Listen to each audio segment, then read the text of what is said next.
All right, today we're diving into the incredible life of a 17th century leader who was just as powerful with a pen as he was with a sword. We're talking about the Pashtun warrior poet Khushal Khan Khattak. His story really makes you wonder, doesn't it?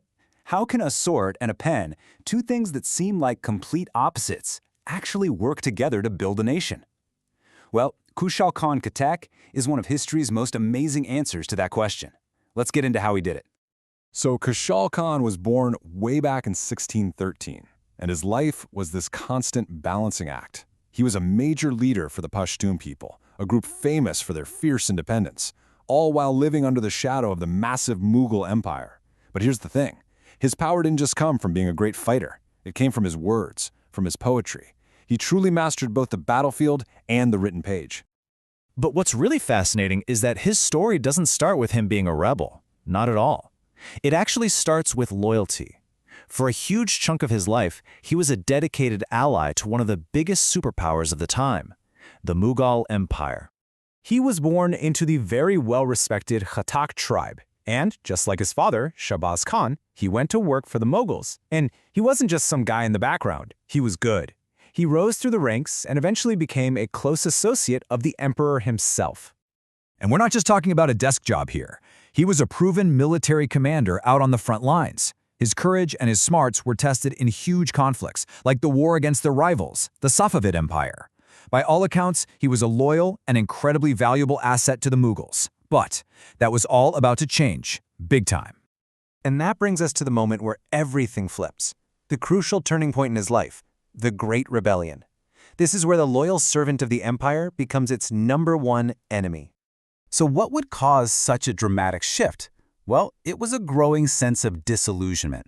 He saw firsthand how the Mughal Empire was treating his people, the Pashtuns. He saw the broken promises, the disrespect, and he just couldn't stand by and watch anymore. His loyalty to his own community started to mean more than his allegiance to the emperor. I mean, the transformation is just stark. You've got this guy who was an insider, a trusted associate at the very heart of the empire, and he completely turns the tables to become the leader of a full-blown rebellion against them. It's an absolutely incredible reversal. And what he pulled off next was nothing short of monumental. You have to understand, the Pashtun tribes were famously independent, often fighting amongst themselves. But somehow, Khushal Khan managed to unite them all for a single cause, creating an alliance strong enough to challenge the Mughal superpower. The big question is, how on earth did he do it?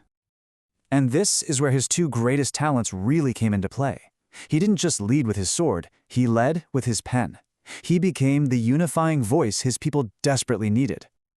Okay, so as a military strategist, his reputation was legendary. On the battlefield, everyone knew about his bravery. He was a leader people wanted to follow, and he had a really sharp strategic mind. He earned the respect of his fighters through his actions, plain and simple. But here's the thing. Military victories don't always last.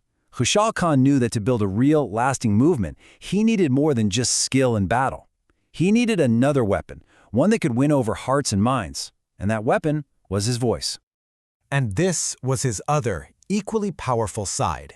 Khushal Khan was a prolific writer, creating incredible poetry in both Pashtun and Persian. And his work wasn't just pretty words, it was a call to action. It was packed with patriotism, love for his culture, and a passionate demand for social justice. Through his words, he basically helped create a unified Pashtun identity, giving a scattered people a common voice and a shared dream to fight for. So, because he was this master of both worlds, the warrior and the poet, Khushal Khan Khattak went from being just a historical figure to a timeless hero. His story got woven right into the fabric of Pashtun folklore. You can really see his path to becoming a legend in 3 clear steps. First, he took action. He united the tribes. Second, he gave them inspiration. He fueled their fight with his powerful poetry. And the result of all that, he became this enduring hero, a true symbol of resistance and pride. When it comes down to it, this is what he's remembered for. It's not about any single battle. His defining story is that larger struggle for the freedom and dignity of his people. That's what became his life's work, and that's his lasting legacy. And that legacy is very much alive today. His writings aren't just old documents sitting in a museum. They're still read, they're still recited, and they continue to inspire new generations. His words have made sure that his fight and his vision are still a vital part of Pashtun heritage. Which brings us right back to where we started, but maybe with a new way of looking at it. In the story of Khushal Khan Khattak, we see a man who was a master of both. But it really makes you think, doesn't it? What ultimately lasts longer, the impact of a sword or the power of words?